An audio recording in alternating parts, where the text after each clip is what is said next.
Hi everyone, this is Stacy and welcome to my channel. Please do not forget to like, share, and subscribe. For today's video, ipapakita ko sa inyo yung gymno na napakasipag magbigay ng flowers sa akin. So this is the first bloom na binigay niya sa akin this year. So let's have a recap. So yung unang flower na binigay niya sa akin is dalawa kaagad. So you can see, it's a white flower. So, beside the cactus, meron pang isang baby cactus niya. Actually, tinanggal ko lang yan. Tapos, tinusok ko lang dyan sa may pot na yan. So, lumaki din naman siya. Tapos, at the back of the cactus, merong mirini. At kung nakikita nyo, hindi ko pa rin nalinisan yung pot ng arrangement na to. May mga weeds kayong nakikita. Ayan. Tapos, may echeveria. Hindi ko na ma-remember yung name. Tapos, sa may gilid ng pot, makikita nyo din na nandyan yung Echeveria Marfin o yung tinatawag na Lady in Pink or Pili in Pink kasi pag stress siya, pink. So, abangan natin kung kailan siya masistress. Hopefully, this coming bare months, ma-stress siya. So, as you can see, nag-bloom na yung cactus pero hindi talaga as in full bloom. So, this is the second bloom niya this year. And it was amazing kasi 5 flower bud ang binigay niya. Pagkatapos nung first bloom, tinanggalan ko na yan ng weeds. Pero, ayan na naman, may weeds. So, hindi ko matanggal yung mga weeds ngayon kasi madami siyang flower bud. Ang worry ko, baka masagi ko yung roots niya and then magka-root rot. Mas mamatay yung cactus, hindi pa natin nakikita mag-bloom yung flower. Tinanggal ko yung weeds dyan after na niya mag-bloom. So, nakikita nyo, ganun pa rin yung itsura ng arrangement. Nandiyan pa rin yung echeveria, yung Graptopetalum myrinae, si melicod, and then nandiyan pa rin yung Echeveria Marfin natin.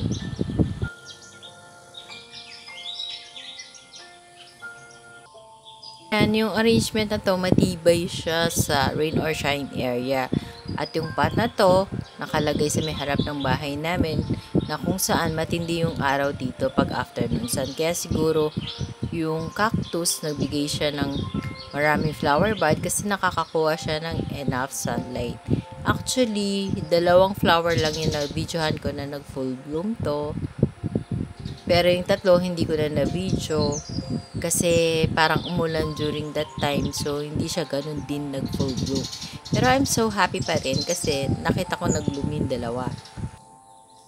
After nung nag-bloom niyan, tsaka ko tinanggal yung mga weeds dyan sa tabi. Pero, mabilis talagang tumubo yung weeds, guys. Sa mga pot natin, arrangement, o kahit naman sa ornamental plants, hindi naman nawawala yung mga weeds, di ba? So, white pa rin yung binigay niya kasi white naman talaga yung flower na binibigay nung gymno or cactus na to. So, ipapakita ko na sa inyo yung third bloom. And this time, iba yung pagka-bloom niya. So, 1 flower lang ang binigay niya or 1 flower bud lang ang nakikita niyo sa video. Tapos, kung makikita nyo, sa likod niya, yung mirini, makapal na siya, 'di ba? Hindi katulad ng mga first and second bloom. Nakikita nyo parang marami pang spaces dun sa mirini. Ngayon parang puno na yung mirini na nasa likod. So, and then, andan pa rin yung echeveria, pati yung echeveria Marfin, nandyan pa rin siya. Ayan. Tapos eventually kapag lumaki yung babies, pinalalaki ko pa lang ng konti, ipapat ko rin. Pero dyan din sa arrangement pot na yan. Kasi maganda nga yung location niya. So, mas mabilis siyang lumaki. And eventually, baka magbigay din siya kaagad ng flower. Kasi baka mag-mature siya kaagad. Ayan. So, kung mapapansin nyo, yung pagka-bloom nitong third flower na to is talagang nakabukadkad. I mean, talagang nag-spread yung petals niya. Compare dun sa first 2 bloom na binigay niya sa atin. And para sa akin, mas maganda yung pagka-bloom niya ngayon. Siguro kasi hindi rin sila nagagawa ng nutrients kasi wala naman siyang katabing flower bud. So, nag-iisa lang talaga siya. So, sa kanya lahat yung energy. So, but wait, there's more. Another blooming cactus for you to see. Ito naman, nagbigay ng second flower this year din. Cute little yellow flower. Let's recap din yung first bloom na binigay niya sa atin. So, eto yon. Kung natatandaan nyo o kung napanood yung video ko, nakakala natin ay dati dumi pero buti na lang hindi natin tinanggal. So, nakita natin yung pag-bloom ng 2 flowers na to. Sabi ko nga sa inyo, yung cactus mas madali siyang alagaan compared sa succulent kasi hindi siya high maintenance. I mean, wala kang tatanggaling leaves, tignan mo lang kung nagkakaroon siya ng rot. Wala din ako na experience na pest na pumupunta sa cactus ko. Ang talagang kalaban ko lang sa cactus sa pag-aalaga sa kanya is yung overwatering during rainy season. Tapos kung mapapansin nyo, yung cactus na to, wala siyang spike or tinik. Hindi ko yan tinanggalan ng spike or tinik. Nung nabili ko, ganyan na siya. I don't know, hindi rin tumubo. Kung natanggal man yung tinik niya, wala rin namang lumabas na bagong tinik. So, ito, almost 3 years to bago nagbigay ng flower. Matagal na siya sa akin eh. As you can see, yung first bloom na binigay niya sa atin, katulad ng gym na napanood natin in the first part of the video, hindi rin masyadong bumukadkad o hindi talaga full bloom yung flower. Hindi ko alam kasi or during that time na nagbigay siya ng 2 flower pod, hindi ganun katindi yung araw kasi ulan ng ulan. So, buti na lang nag-bloom din siya in spite of raining, hindi nabulok yung flower pod. So, we are still lucky to see the 2 yellow cute flower na nag-bloom kahit papano. So, talagang nakakatulong sa cactus pag nakakakuha siya ng enough sunlight throughout the day. Sa tingin ko nakakatulong yun para mag-matured sila at magbigay ng flower.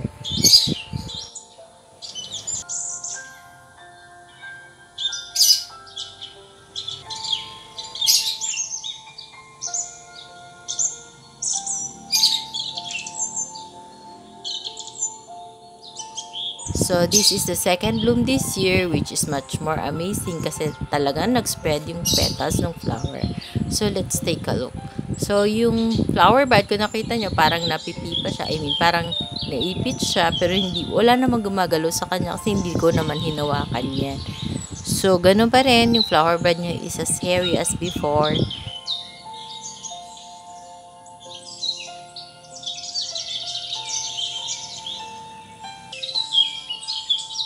Ayan na, lumaki na yung flower bud. As you can see, yellow pa rin siya kasi yellow naman talaga yung flower niya na binigay niya din in the first part of this year.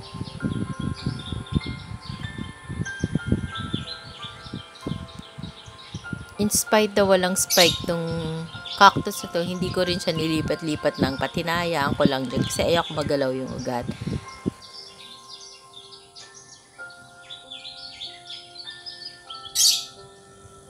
And it finally bloomed. So, mas maganda yung pagka-bloom niya compared sa first bloom na binigay niya sa atin in the first time na nagbigay siya ng flowers. You can see inside the petals of the flower, may makikita pa kayong parang maliit na flower. So, napapansin ko lahat ng flower ng cactus may ganyang flower sa gitna. Kapag nagpo-full bloom siya, mas nakikita nyo siya. Yan. Ang ganda, diba? Ang cute. So, that's all for today's video, guys. I hope nagustuhan nyo yung napakagandang white and yellow flower na pinakita sa atin ng cactus ko. And I hope yung mga cactus nyo din nagbibigay na ng flowers sa inyo since may enough sunlight silang makukuha ngayon kasi napakainit talaga ng panahon. Thank you for watching, guys. And please do not forget to subscribe. Share my video to your friends, family, and relatives. Bye for now. Thank you for watching. See you on my next video. Bye!